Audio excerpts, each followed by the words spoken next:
अस्सलाम वालेकुम नाजरीन। ड्रामा सीरियल नूर जहां बिल आखिर अपने इख्तिताम को पहुंचा। अब तो ये नूर जहां अपना अंजाम खुद ही देखने वाली है।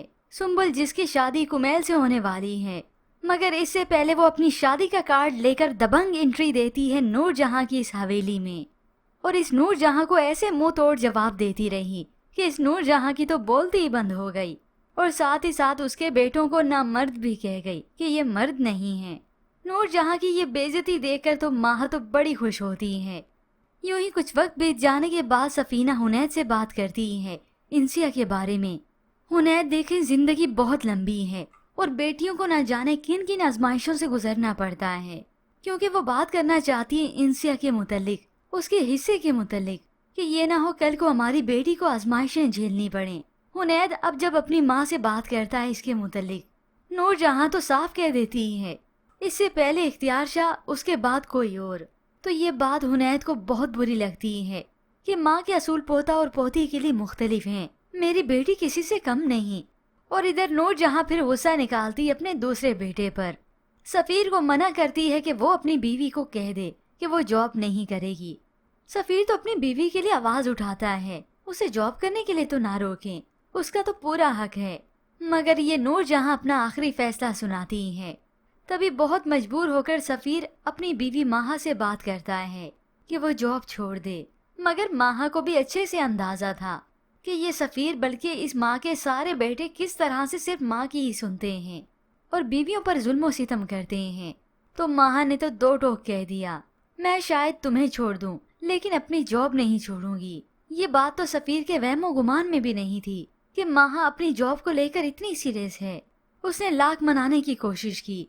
तो इधर सफीना और माहा की जब बात होती है, यह सफीना तो माहा को और भी चिढ़ाने लगी, तुम तो उनकी चहेती बहू हो, तुमने उन्हें इकलौता वारिस दिया है, हर चीज तो तुम्हारी मर्जी से होती है, तुम्हें भला क्या टेंशन। अब ये तो माहा को पता है कि नूर जहां कम नहीं करती, गिरगिट की तरह रंग तो बदलती है। अब जब सफीर ने फिर से उसे मनाया, माहा तो उस पर फैसला छोड़ देती है, तुम्हें फैसला लेना होगा, या तो तुम्हारी अम्मा या फिर मैं और तुम्हारा बेटा। अब सफीर क्या करेगा, कुछ नहीं, माहा को लेकर यहाँ से चला ही जाएगा या फिर माहा की जॉब छुड़वाएगा नहीं, जिसकी वजह से इस नूर जहां को और ज्यादा गुस्सा आएगा। जबकि दूसरी जानिब नूर बानो, जो कि हमेशा चुपके से अपने वालिद की कमीज को गले से लगाती है, उसे देखती है रोती है कि इन माँ बेटों ने मिलकर मेरे वालिद को कितना टॉर्चर किया। और बिल आखिर नूर बानो ये बात बता ही देती है मुराद को, क्योंकि मुराद को भी यही लगा था कि नूर बानो इसके मुतालिक कुछ जानती ही नहीं। वो टेरिस पर खड़ी ज़ारो कतार रो रही थी, तब मुराद से कहती है, ये वो कमीज है जो तुमने और तुम्हारे भाइयों ने मिलकर फाड़ी थी, मैं तुम्हारे साथ मजीद झूठी जिंदगी नहीं गुजार सकती। ये सुनकर मुराद तो हक्का बक्का रह जाता है कि नूर बानो के इसके मुतालिक मालूम था और ये मुझे छोड़ने का फैसला कर रही है। नूर बानो प्लीज ये जुल्म ना करो, तुम्हें मालूम था, मुझे अंदाजा नहीं था, लेकिन मैं अपनी इस गलती पर बहुत शर्मिंदा हूँ। मुझे इस बात का एहसास है कि मुझसे बहुत बड़ी गलती हो गई। होप सो व्यूअर्स नूर बानो इसे माफ कर ही दे, मगर जो भी है माफ करे या ना करे, उधर नूर जहां तो अब अकेली रह गई। खास तौर पर हुनैद जब अपनी बेटी को लेकर अपनी माँ से तकरार करेगा, अपनी माँ को बताएगा, अपनी इंसिया के लिए लड़ेगा। इंसिया मेरी बेटी है, मुझे फख्र है इस बात पर कि मैं उसका बाप हूँ।